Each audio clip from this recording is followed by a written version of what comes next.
नमस्कार, Asian news की खास पेशकश में आप सभी का स्वागत है। मैं हूं आपके साथ भागीरथ साहू। भारत भूमि पर शक्ति की साधना का अपना एक विशेष महत्व है। आज हम आपको एक ऐसे दिव्य मंदिर के दर्शन कराएंगे जहां महिषासुर मर्दिनी ने रक्त बीज नामक राक्षस का वध किया था। यहां मां बीजासन और मां विजयासन के दो मंदिर हैं, एक नीचे और दूसरा ऊपर है। इसमें स्थापित मूर्तियां किस कालखंड की है, कैसे इनका नाम बीजासन और विजयासन पड़ा, क्या है इसका पुरातात्विक महत्व, उल्टे हाथ और सीधे हाथ का क्या है तिलिस्म। इस वक्त मंदिर के निकट मौजूद है हमारे संवाददाता संजय शर्मा। संजय जी, क्या है इस मंदिर की खासियतें, हमारे दर्शकों को बताएं।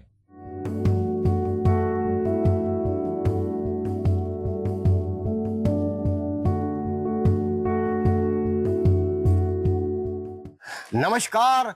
हम लेकर आए हैं आपके लिए एक प्राचीन सलकनपुर धाम और यहाँ पर महिषासुरमर्दिनी नाम की जो प्राचीन स्थान है उसकी एक विशेष रिपोर्ट। यहाँ आस्था और इतिहास और चमत्कार एक साथ जुड़ते हैं। हम बताएंगे आपको प्राचीन मंदिर का रहस्य और यहाँ की जानकारी, यहाँ के जो लोगों की भक्ति, श्रद्धा, अद्भुत श्रद्धा के बारे में बताएंगे। पीछे जो देख रहे हैं आप ये सलकनपुर देवी धाम मंदिर है। इस समय देवी लोक धाम के नाम से बनाया जा रहा है। लेकिन मैं एक जानकारी और बताना चाहूंगा कि जो पुराने लोग हैं, हमारी काफी लोगों से यहाँ पे चर्चा हुई है कि यहाँ एक जो 10वीं शताब्दी का प्राचीन महिषासुर मंदिर है, इसको पुरातत्व विभाग वालों ने भी यहाँ की कुछ मूर्तियां लेके गए यहाँ, जैसे हमारी जानकारी में आया है। तो यहाँ पर पूर्व सरपंच है, मैं उनसे बात करूंगा कि आखिर पूरा मामला क्या है। मर्दानी की जो मूर्तियां थी, उस पुरानी मूर्ति को हटाकर नई मूर्ति समस्त ग्रामवासी द्वारा, यहाँ सरपंच प्रतिनिधि द्वारा स्थापित की गई है। ये माँ महिषासुर मर्दानी बहुत पुराना इतिहास है इनका। पूर्वजों ने हमें बताया है कि यहाँ एक विशाल पुराना मंदिर था, इसमें मूर्तियां खंडित थी, तो उन मूर्तियों को बदलकर नई मूर्ति की स्थापना की गई है। जैसे माँ विजयासन और ये माँ महिषासुर मर्दानी सब एक ही रूप में विराजमान है। यही यहाँ का बहुत पुराना विशेष इतिहास है।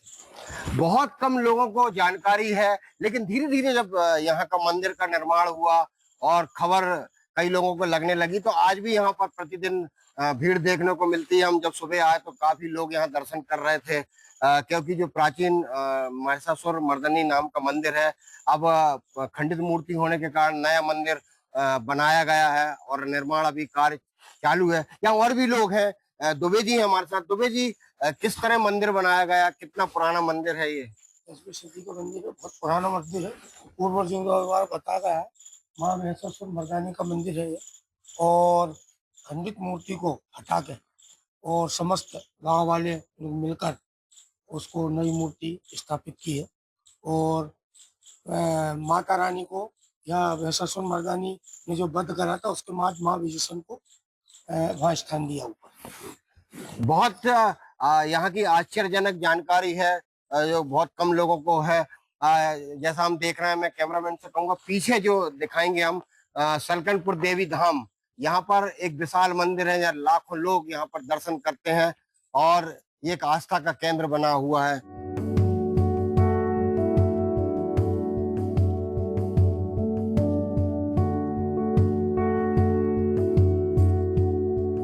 मध्य प्रदेश के भोपाल के पास सलकनपुर में विजयासन माता का मंदिर है। इस मंदिर की ख्याति दूर दूर तक फैली है। देश दुनिया से श्रद्धालु मां के दर पर मत्था टेकने आते हैं। इतिहासकारों की माने तो चीरकाल में रक्त बीज नामक दैत्य के आतंक से तीनों लोकों में हाहाकार मच गया। स्वर्ग नरेश का आधिपत्य भी खतरे में आ गया। उस समय सभी देवगण और ऋषि मुनि ब्रह्मदेव के पास गए। उन्होंने भगवान विष्णु के पास जाने को कहा। ये जान सभी देवगण जगत के पालनहार भगवान विष्णु के पास पहुँचे। भगवान विष्णु को पूर्व से रक्त बीज के बारे में जानकारी थी। इसके बावजूद उन्होंने देवताओं से आने का औचित्य पूछा। उस समय देवताओं ने कहा कि हे सर्वज्ञाता, आप सब कुछ जानते हैं। रक्त बीज स्वयं को तीनों लोकों का स्वामी मानने लगा है। उसके आतंक से समस्त लोकों में त्राहि माम मचा हुआ है। आप मार्ग प्रशस्त करें। ये सुन भगवान विष्णु बोले, ये कार्य जगत जननी आदि शक्ति माँ पार्वती ही कर सकती है। उस समय भगवान विष्णु, ब्रह्मा जी और सभी देवगण भगवान शिव के पास पहुँचे। भगवान शिव और माता पार्वती की वंदना के बाद देवगणों ने अपनी व्यथा सुनाई। देवताओं की व्यथा सुन माँ पार्वती क्रोधित हो उठी और तक्षण माँ काली का रूप धारण कर त्रिदेव से आज्ञा पाकर रक्त बीज को युद्ध के लिए ललकारा। कालांतर में माँ काली ने रक्त बीज का संहार किया। उस समय माँ के जयकारे से तीनों लोग गूंज उठा। कहते हैं कि विजय श्री पाने के बाद जिस स्थान पर माँ को विराजने हेतु आसन दिया गया वो स्थान विजयासन कहलाया। इसको लेकर पुरातत्वविदों की क्या राय है, आइए जानते हैं। देखिए, इस क्षेत्र में शाक्त, शैव, बौद्ध, जैन सभी संस्कृतियों का विकास हुआ है और ये जो मंदिर है ये 10वीं शताब्दी के पूर्व भी अपने स्थापत्य कला के साथ प्रसिद्धि पर था, लेकिन कालांतर में जब शासन उनका परिवर्तन हुआ, चाहे भूकंप हुआ हो या जो भी कारण हो, और ये मंदिर जो है सब नष्ट भ्रष्ट हो गए। और बाद में सन 80 के आसपास, 70-80 के दशक के बीच में यहाँ पर पुरातत्व विभाग ने उत्खनन कराया तो यहाँ सलकनपुर में महिषासुर मर्दनी का मंदिर निकला। उसमें एक महिषासुर मंदिर, एक महिषासुर मर्दनी की खंडित मूर्ति मिली, कीर्तिमुख मिले, हनुमान जी की मूर्ति मिली, गणेश जी की मूर्ति मिली, ऐसी अनेक प्रतिमाएं मिली। वहां पर बहुत से सती स्टोन और बहुत से स्तंभों के निशान मिले। उससे ये सिद्ध होता है कि यहाँ पर प्राचीन समय में बहुत बड़ा महिषासुर मर्दनी का मंदिर था। बाद में इसके पत्थरों को लोगों ने ले जाके और अपने मकान की नींव में लगा दिया। देखिए, ये सलकनपुर जो नाम है ये प्रारंभ में शक्रादि देवताओं ने, इंद्रादिक देवताओं ने भगवती महाकाली की स्तुति की थी, जो उस समय रक्त बीज का वध किया था। रक्त बीज का वध जब किया तो भगवती क्रोधित हो गई और भगवती ने क्रोध में देवताओं को भी मारना शुरू कर दिया। तब भगवान शिव से प्रार्थना की और शिव जो है उनके मार्ग में लेट जाते हैं। तो पादाघात होने से भगवती महाकाली ने जब एक विशेष स्फुरण के कारण उनको देखा तो वहां देखने से उनको भगवान शिव का दर्शन हुआ और उनको लज्जा आ गई। लज्जा के कारण उनका क्रोध शांत हो गया और फिर देवताओं ने यहाँ पर उनकी स्तुति की। इसलिए बीज है असन जिसका, असन माने भोजन, रक्त बीज जिसका भोजन था, ऐसे रक्त बीज को मारने वाली देवी का जो नाम है वो बीजासन रखा गया। इस कारण ये बीजासन देवी कहलाती हैं। इसके बाद उन देवी जी को पहाड़ी के ऊपर सिंहासन पर आरूढ़ करके इंद्र ने और दूसरे देवताओं ने अनेक प्रकार के सिंहासन दिए, रत्न आभूषण दिए, चक्र वगैरह सब शस्त्र दिए और यहाँ पर देवी जी को बिठा करके इंद्रादि देवताओं ने उनकी स्तुति की विजय के आसन पर बिठा के। इस कारण ये नाम विजयासन पड़ा। महिषासुर से विजयासन का कोई संबंध नहीं है। विजयासन की मूर्ति नीचे है और ये मूर्ति भी 10वीं शताब्दी, 8वीं और 10वीं शताब्दी की है, क्योंकि मूर्ति कला का जो विकास यहाँ पर अध्ययन में पुरातत्वविदों ने बताया तो इसका काल 8वीं 10वीं शताब्दी के करीब का बताया। और ये महिषासुर मर्दनी का मंदिर नीचे था क्योंकि ये शाक्त क्षेत्र था, शक्ति की उपासना यहाँ होती थी। बड़े बड़े साधक रेवा तटे तपम कुर्यात, तो रेवा का उत्तर तट तपस्या के लिए था। तो यहाँ देवी जी की स्तुति करने वाले भक्त ऋषि लोग रहते थे और इस कारण से ये देवी पीठ बना। मध्य प्रदेश की राजधानी भोपाल के समीप सलकनपुर देवी मंदिर में लाखों लोग देवी दर्शन के लिए प्रदेश सहित देश भर से आते हैं। कहा जाता है कि इस मंदिर की स्थापना बंजारों ने की थी। यह देवी मंदिर 1000 फीट ऊंची पहाड़ी पर स्थित है। मंदिर पर पहुंचने के लिए भक्तों को 1400 सीढ़ियों का रास्ता पार करना पड़ता है, जबकि इस पहाड़ी पर जाने के लिए कुछ वर्षों में सड़क मार्ग भी बना दिया गया है। इसके अलावा दर्शनार्थियों के लिए रोपवे शुरू हो गया है, जिसकी मदद से यहाँ 5 मिनट में पहुँचा जा सकता है। देवी माँ का ये भोपाल से 80 किलोमीटर दूर है। माँ विजयासन के दरबार में दर्शनार्थियों की कोई पुकार कभी खाली नहीं जाती है। माना जाता है कि माँ विजयासन देवी पहाड़ पर अपने परम दिव्य रूप में विराजमान है। विंध्याचल पर्वत श्रृंखला पर विराजी माता को विंध्यवासिनी देवी भी कहा जाता है। पुराणों के अनुसार देवी विजयासन माता पार्वती का ही अवतार है, जिन्होंने देवताओं के आग्रह पर रक्तबीज नामक राक्षस का वध किया था और सृष्टि की रक्षा की थी। विजयासन देवी को कई लोग कुल देवी के रूप में भी पूजते हैं। इनके अंदर में कुछ लोग उल्टी हथेली की तो कुछ लोग सीधी हथेली की छाप लगाते हैं। इसका क्या मतलब है, आइए इसे भी समझने की कोशिश करते हैं। चमत्कार तो बहुत सारे हैं, देवी जी के अनेक चमत्कार गिने नहीं जाएंगे, इतने हैं। जिसकी भी मनोकामना होती है वो यहाँ पर उल्टे हाथ लगा के जाते हैं और मनोकामना पूरी होने के बाद श्रद्धा भक्ति भाव से आते हैं और हाथ सीधे लगा के जाते हैं। और हम लोग भी पैदल आते हैं और ये तालाब दिख रहा है, यहाँ पर हम लोग स्नान करके ऊपर जाते हैं। पैर की सूजन बुजन जो भी है, ये तालाब चमत्कारी है। इसके अंदर जाने के बाद सारी थकान मिट जाती है। जय माता दी। सलकनपुर धाम में बहुत सारे भक्त आते हैं। यहाँ सलकनपुर धाम में बहुत सारी महिमाएं और लीलाएं होती हैं। यहाँ पर उल्टे हाथ लगाए जाते हैं, तो मनोकामना रखने के लिए उल्टे हाथ लगाए जाते हैं और सीधे हाथ मनोकामना पूरी हो जाती है तब लगाए जाते हैं। बड़ी चंचला सुनी है। हाँ, यहाँ पर बहुत सारी लीलाएं हुई हैं। माता रानी का यहाँ वास है। यहाँ बहुत सारे चमत्कार है, सभी की मनोकामना पूरी होती है। हम आए हरदा जिले से सिगाली क्षेत्र। ये पीछे जो तालाब है, यहाँ सुबह स्नान करके हम ऊपर चलेंगे पैदल। मैं हर साल यहाँ पर आता हूँ।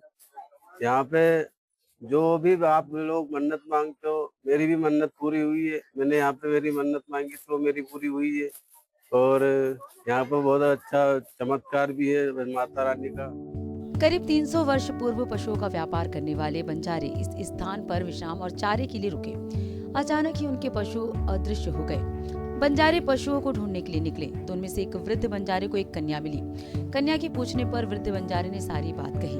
तब कन्या ने कहा कि आप यहाँ देवी के स्थान पर पूजा अर्चना कर अपनी मनोकामना पूर्ण कर सकते हैं। बंजारे ने कहा कि हमें नहीं पता है कि माँ भगवती का स्थान कहाँ है। तब कन्या ने संकेत स्थान पर एक पत्थर फेंका। जिस स्थान पर पत्थर फेंका वहाँ माँ भगवती के दर्शन हुए। उन्होंने माँ भगवती की पूजा अर्चना की। कुछ क्षण बाद उनके खोए पशु मिल गए। मनोकामना पूरी होने पर चमत्कार से अभिभूत बंजारों ने मंदिर का निर्माण करवाया। इसके बाद पहाड़ी के नीचे ग्रामीणों का आना जाना शुरू हो गया और मनोकामनाएं पूरी होने के कारण भक्तों की संख्या में वृद्धि होती जा रही है। तट पर विंध्याचल पर्वत पर विजयासन शक्तिपीठ धाम के नाम से भगवती विष्णु स्वयंभू पीठ है। ये स्वयंभू पीठ बंजारों के द्वारा यहाँ प्राण प्रतिष्ठा का विधान नहीं था, पर बंजारों के द्वारा ये मंदिर बनाया गया और कालांतर में भद्रानंद स्वामी इस स्थान पर पधारे। उस स्थान को चैतन्य किया जो आज तक अनवरत रूप से चैतन्य है। और यहाँ पर जो है अखंड धुआं जलाया, उसकी वजह आप उन सब ग्रहण करते हैं। भगवती विभिन्न प्रकार की कामनाएं पूर्ण करती हैं। देखिए, अब जैसा कि आपने जिज्ञासा व्यक्त की, हमारा सनातन जो है श्रद्धा, विश्वास और भाव पर आधारित है। मंत्री तीर्थे दूजे देवे देवक भेटे गुरु याद रखी भावना तत्व सिद्ध भवति तादृश। और भगवती की कृपा से तुलसीदास जी के शब्दों में प्रातः स्मरण तुलसीदास जी के शब्दों में जाकी रही भावना जैसी प्रभु मूर्त देखी। प्रतिपदा से नौवीं पर्यंत तक यहाँ प्रथमम शैलपुत्री, द्वितीयम ब्रह्मचारिणी, तृतीयम चंद्र घंटेति, चतुर्थम पंचमम स्कंद मातेति, षष्ठम कात्यायनीतिका, सप्तमम कालरात्रिति, महागौरी, अष्टमम नवमम सिद्धिदात्री नव दुर्गा। यहाँ भगवती के श्री चरणों में पूरा पश्चिम उत्तर दिशा चरणों के साथ भक्त लोग पधारते हैं। अपनी श्रद्धा भक्ति से गंध अक्षत को समर्पित कर अपने जीवन को धन्य करते हैं। स्वयं सिद्ध पीठ है। इस नवरात्रि में भक्तों के द्वारा कन्याओं की पूजन अर्चन होती है। नृत्य गान करती हुई भगवती के प्रांगण में पधारते हैं।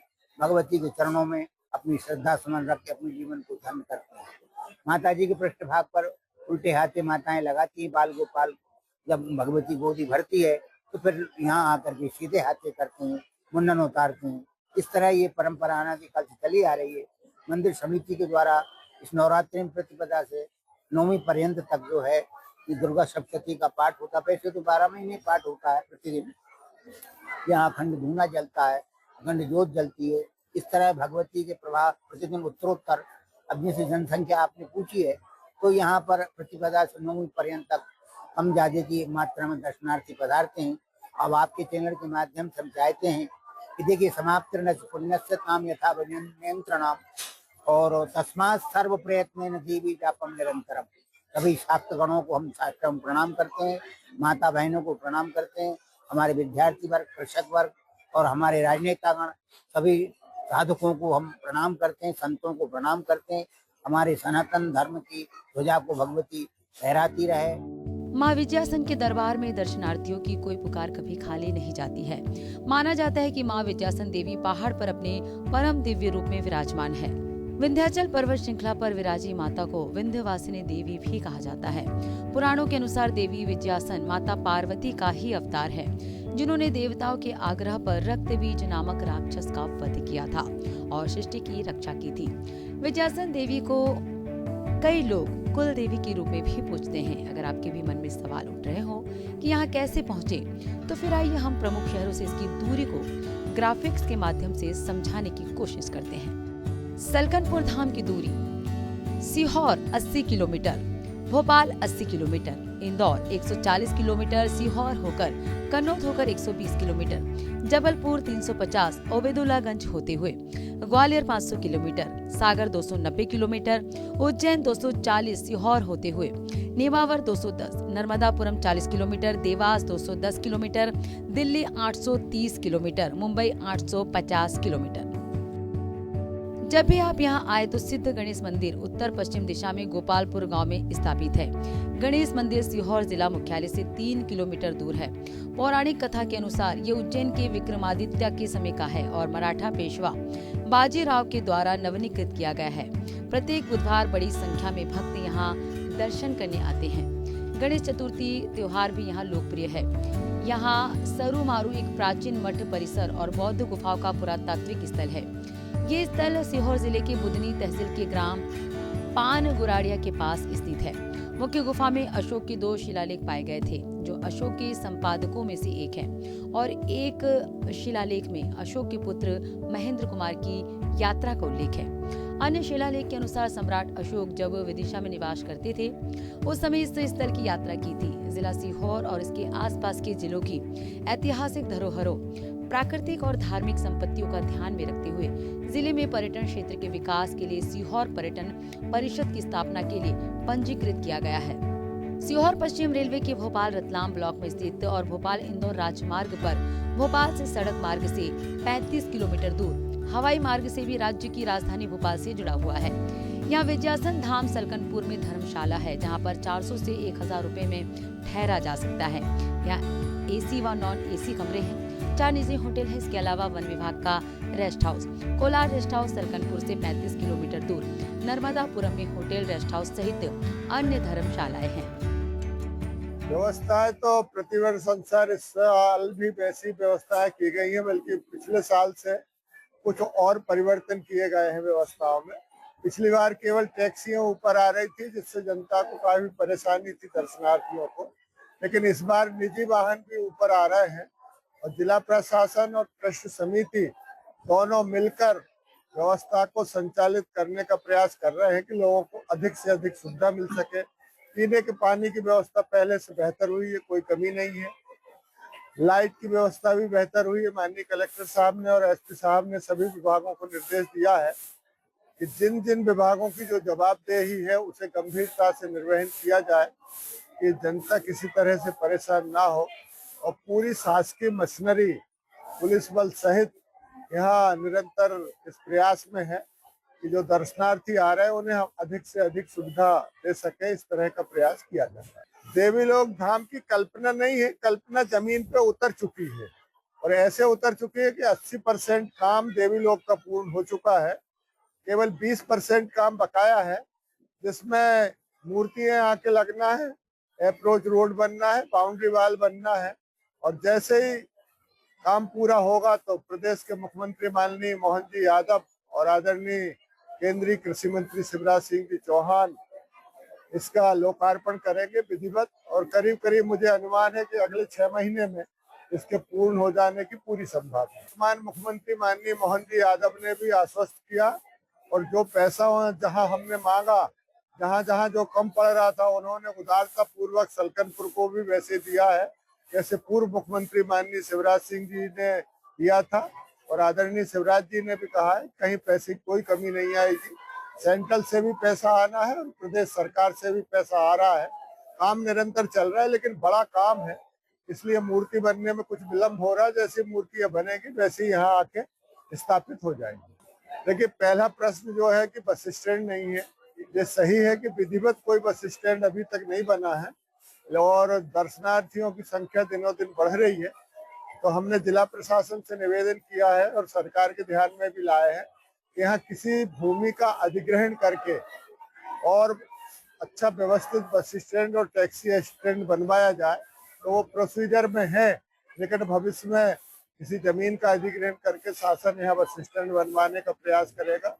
और दूसरा आपका जो प्रश्न है, ये आपको गलत जानकारी किसी ने दी। हमारे पास करीब 100 रूम है, 50 एसी है, 50 नॉन एसी हैं और उनमें निरंतर हमारे रूम जो है भरे रहते हैं और चलते रहते हैं। लेकिन ट्रस्ट और सरकार एक ही है।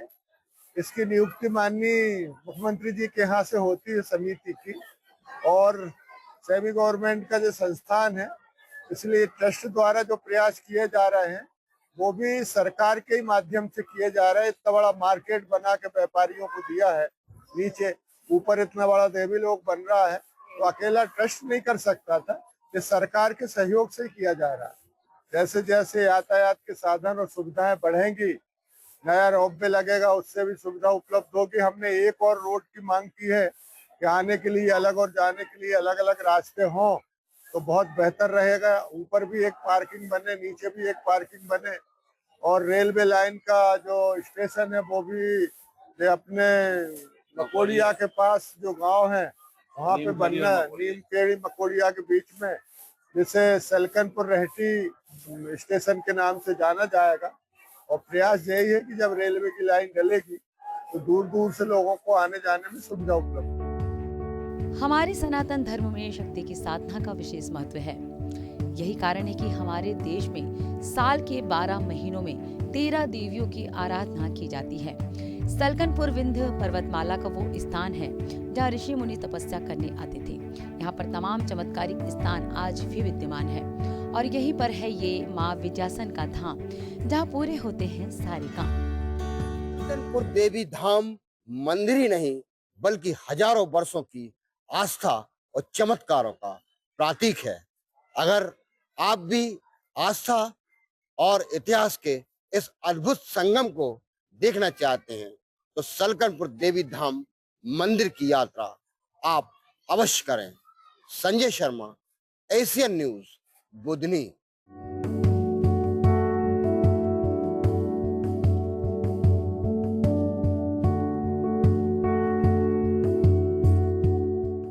इसी के साथ हमारे खास पेशकश में फिलहाल इतना है, लेकिन खबरों का सिलसिला लगातार जारी है। आप देखते रहिए एशियन न्यूज।